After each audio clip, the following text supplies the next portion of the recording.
Merci de nous rejoindre sur Europe 1, 13h, la suite avec vous Céline Giraud et aujourd'hui l'écrivain et philosophe Nathan Dever et l'avocat essayiste Gilles William Goldnadel. J'en parlais il y a quelques instants, on va revenir sur cette attaque dans un commissariat du 13e arrondissement de Paris. 2 policiers blessés, un individu s'est emparé de l'arme d'un des 2 fonctionnaires et il a fait feu. Un policier toujours dans un état très grave, pronostic vital engagé. David Olivier Reverdy, il est secrétaire général adjoint du syndicat Alliance Police, a pu échanger avec l'autre agent, lui aussi blessé. Il était plutôt combatif. Il avait peut-être pas encore réalisé l'entièreté de ce qui s'était passé hier. Je pense qu'avec le recul, ça arrivera. Il demandait aussi des nouvelles de son collègue, blessé lui aussi. Voilà, donc toujours dans ces moments-là, c'est assez difficile parce que de l'extérieur, psychologiquement, on prend de suite l'impact et on sait un peu ce qui se passe et on mesure les faits. Et quand on est dans le feu de l'action, bien évidemment, il faut un certain temps avant que on réalise réellement ce qui s'est passé. Quant au deuxième collègue, il a toujours son pronostic vital engagé à l'heure qu'il est. Il est sous coma artificiel. Il a été opéré extrêmement longuement hier et donc on croise les doigts réellement pour lui.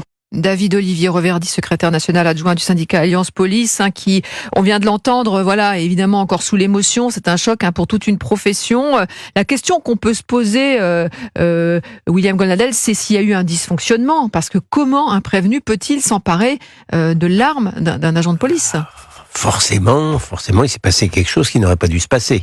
Un policier doit avoir la maîtrise de son arme, mais bon, c'est trop tôt. Pardon, le pauvre dans l'état dans lequel il se trouve, j'en suis pas à réfléchir aux responsabilités de cette affaire. Non, mais Linda Kebab, j'ai entendu porte-parole du syndicat de police, du policier, disait ça nous est tous arrivé au moins une fois d'être confrontés à ce type d'événement, c'est-à-dire que quelqu'un qui tente de se saisir de l'arme d'un officier de police. Bien sûr. Voilà. Bien sûr, ça peut on arriver. m'expliquait dans la rédaction d'Europe 1 tout à l'heure, Jean-Baptiste Marty, notre spécialiste police-justice, que pour faire sortir l'arme d'un officier de police, il faut enfoncer l'arme au fond de l'étui et la ressortir. Il y a un cran de sécurité en quelque sorte. Donc c'est quand même une manipulation assez particulière. On en saura plus. Moi, je pense d'abord à ces policiers chaque jour. Chaque jour, on n'en parle pas suffisamment. Chaque jour, il y a des policiers blessés. La réalité, elle est là. Le boulot de flic est un boulot terrible, très ingrat. Ce qui a changé beaucoup dans la société française, c'est qu'aujourd'hui, le peuple français ne dira pas du mal de ses flics. Loin s'en faut. Il sait que c'est le rempart contre la barbarie à visage urbain, clairement. Nathan Dever.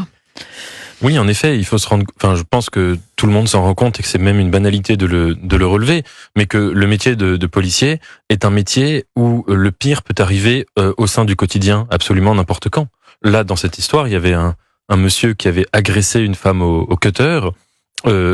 Si la police n'avait pas été là pour l'intercepter, le placer en garde à vue, on peut imaginer que l'agression de cette femme aurait pu engendrer des conséquences encore plus graves, et que en effet, les policiers sont des gens qui, moi, tous les policiers que je connais dans mon entourage, j'ai remarqué très souvent, ils ont une caractéristique, c'est qu'ils ont choisi de faire, en tout cas ceux que je connais, ils ont choisi de faire ce métier parce qu'ils ont été confrontés dans leur enfance à des injustices, dans leur famille, dans leur entourage, etc., et qui veulent lutter contre l'injustice à une échelle plus grande.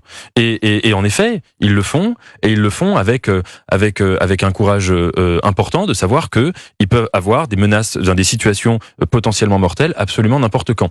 Et face à cela, je pense en effet que la plupart des Français sont parfaitement conscients que les policiers, si vous voulez, font ce métier extrêmement difficile. Maintenant, ça doit pas... et je dis ça parce que notamment dans le débat public, on entend parfois des discours de haine anti-policiers. Tous les comme ce slogan en anglais, tous les flics sont des bâtards.